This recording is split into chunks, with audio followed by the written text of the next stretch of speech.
Hey, what's going on, everybody? So, I'm coming here today because, again, being in lending like 15 years, 14 years now, I see all different types of businesses. I see who's running their business well and who is just going through the motions, right? So, I want to just come on here and kind of show you some of the things that we look at and some of the ways that you can grow, build the type of business you've always wanted to, and stop wasting your time, efforts, and energies and feeling like you're that hamster on that wheel. All right. So, first things first, the best business owners, okay, are being proactive, not reactive with their business. What does that mean? Well, first off, you need to be proactively thinking about what you can do better. How can you improve? How can you get more clients and how can you service them at a higher level? Right. So, obviously, you guys have been hearing me with all the inflation, all the stuff happening. There's going to be massive challenges to running any type of business over the next 6 to 24 months. Hands down, that's what's going to happen. It's happening. It's been in the process for a while. You're seeing supply chain issues. So, how do you build through that? Well, first off, reframe how you're thinking about this, right? If you know there's going to be a challenge, you know it's going to be a harder environment to operate in. Well, guess what? That creates a lot of opportunity because a lot of people are going to pump the brakes. A lot of people are going to stop moving forward.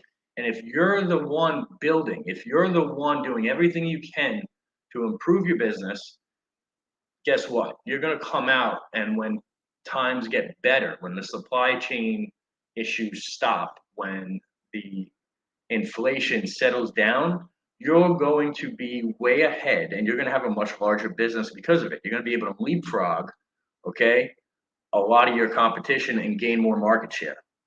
So first off, proactively think about what you can do better. Okay, do you need a piece of machine? Are you using old machines in your auto repair shop? Right? Are you using old trucks or can you get a new truck? Right? What can you do to improve your business? How's your marketing? Right? How are you reaching out to clients?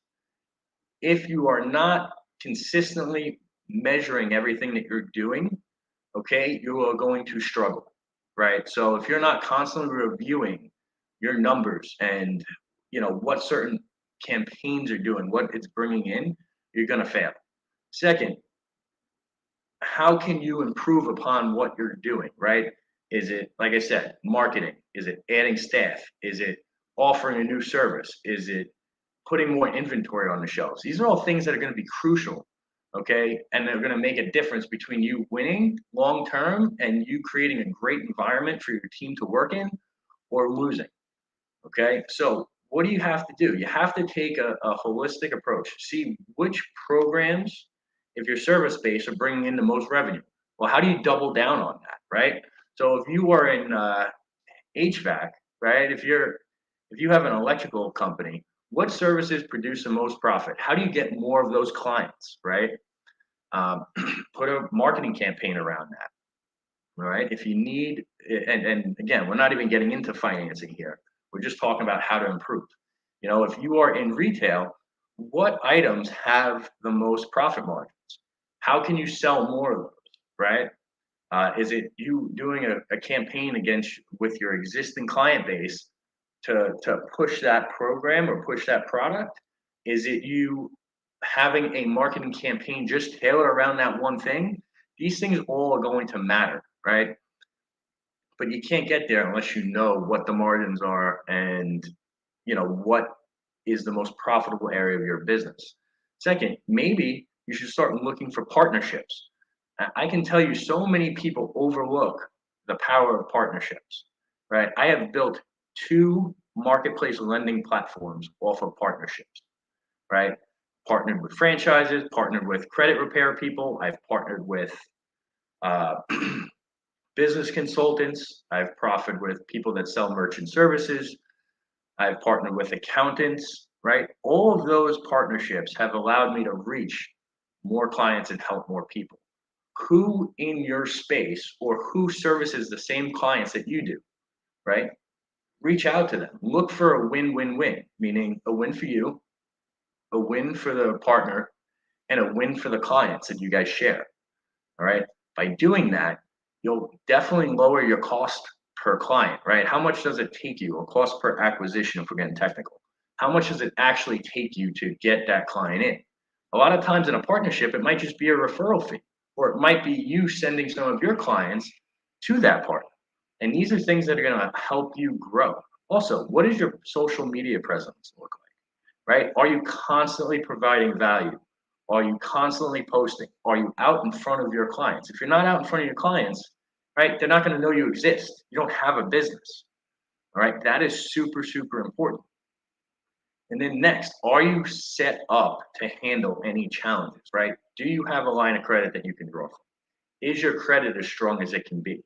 Is your business credit as strong as it can be? If you answered no to any of those, okay, or you just need to review that stuff, hit me up. I'm here to help, right? And then last but not least, where can you cut from the business? What systems or services are you no longer using that you're still paying for? Okay, are you using Square, Stripe, or PayPal?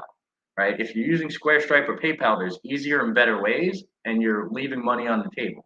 Right? These are all things that if you're looking over your business on a month-to-month, financial statement, you got to analyze this stuff and see where you can improve. The leaner you run your business, and the more business you can bring in, the more market share you can take. Right? Even if you're a local business. So these are some of the things that you need to look at when you're building the business of your dreams, right? Not too many people get to do what you're trying to do. And guys, by the way, if you don't own a business and you're thinking about starting a business, this is probably a really, really good time because not a lot of people are going to be pushing ahead with that, right? So figure out what you can build. And all these principles that I'm going over, they don't just work for business owners, they work for anybody. So if you're listening to this, understand that you have a massive opportunity, to implement these practices in your life and get in a much better position. All right. So I hope this helped. If you need anything, reach out. I'm always here. Take care.